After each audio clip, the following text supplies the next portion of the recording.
So as we look at the NBA postseason as of this moment, the Boston Celtics, a large favorite tonight to clinch their second-round series and get back to the Eastern Conference Finals for the third consecutive year with one more victory against the Cleveland Cavaliers. Boston is loving what they see in that other set. The Celtics remain an odds-on favorite to win the NBA championship, but their number a little bit worse, minus 140, has now become minus 135. Why?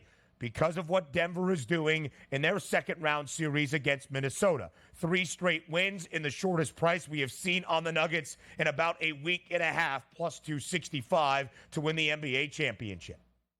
Yeah, we talked about that price for the Celtics yesterday, bottoming out a little bit because it can't get any better than that. It's not as if, okay, let's just win one more game. It goes to 140. Win another game, it goes to 145, 150, 160, because that's not the way it's going to play out in the finals if you get a strong contender, which basically any of those teams that come out of the West are going to be strong contenders. And now you're seeing the Denver Nuggets playing much better basketball now with 3 straight victories, back on that perch as, oh, yeah, we remember they were champions last year and maybe destined to go back-to-back. They would give the Celtics a hell of a fight if they took them on in the NBA Finals. So it does make some sense. The Celtics will always be the favorite because, number one, they'll have home court advantage, and just getting to the finals is still going to be a lot easier for them than it is for the Denver Nuggets, as is we're just anointing them winners of the West, which we know that's not the case. They're going to get strong contention in the Western Conference Finals anyway. So those numbers will work itself out, but I don't think the Celtics will get too much higher than what we saw, that minus 140-ish price earlier. Plus 350, the number on the Denver Nuggets entering last night, shaved off by 90 cents, plus 260. The T-Wolves still with a hope in this series at plus 850, entering game number 5 last night in the Mile High City.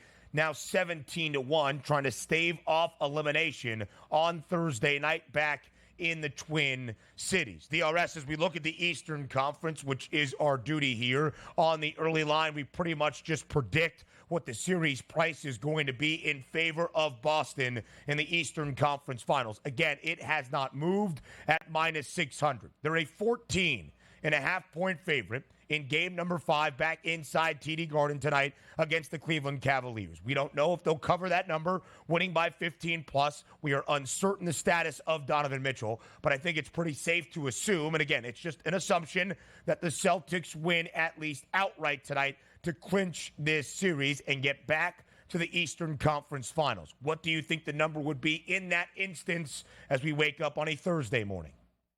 I mean, probably pretty substantial at that point, but also this is really baked in at this point. Like, how much higher can the Celtics go? Like, are they going to be a minus 800 price against the Knicks if the Knicks come in and, let's just say, win game number 6 against Indiana on the road and maybe getting OG Anunoby back? That can't be the price at that point. So we're sort of holding on, saying we still think the Knicks and the Pacers might go 7 games. And it looks like now if the Pacers can win that game, that's an extra game and attrition on that lineup for the Knicks, that most of those guys are playing 40-plus minutes on a night-to-night basis. When you take a look at the Boston Celtics, where they're getting rest here, which includes Kristaps Porzingis. We haven't needed him this series because overall, Boston is still a much better team than the Cleveland Cavaliers. And if you do get Kristaps Porzingis back for the next series, and maybe you don't get OG Anunoby back, that could be devastating as well because you're adding an extra piece to the Celtics and still taking a piece away from the New York Knicks. But again, you think the Celtics get into the finals, values in the eye of the beholder. Minus 600 right now sounds ludicrous, but you telling me right now the Boston Celtics are to get knocked out by the Knicks if they get Porzingis back in the next series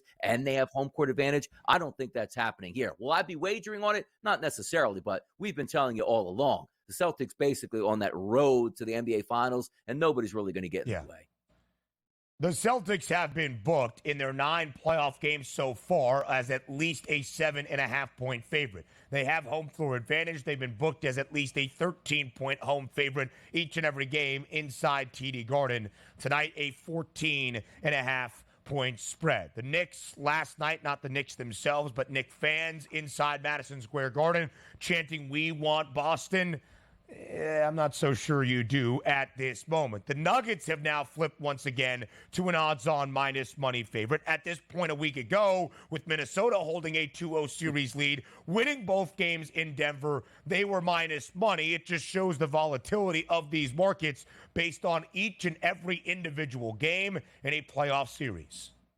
Look at the roll flip there, right? You see the Nuggets minus 125 at the FanDuel Sportsbook. Just a week ago, you see the Minnesota Timberwolves at a 7-1 price. Those were flip-flop. The Denver Nuggets were 7-1 here for the Western Conference and 15-1 to win the NBA championship. My goodness, how about a week of makes a difference in those price points here? But I still get back to like, oh no, why didn't we bet the Denver Nuggets? We all had a chance to, but who's betting the Denver Nuggets when the Minnesota Timberwolves clean up 2 games on Denver's home court after a sweep of the Suns? We thought they were destined to get to the Western Conference Finals, and here we are, the Nuggets, back to the favorites.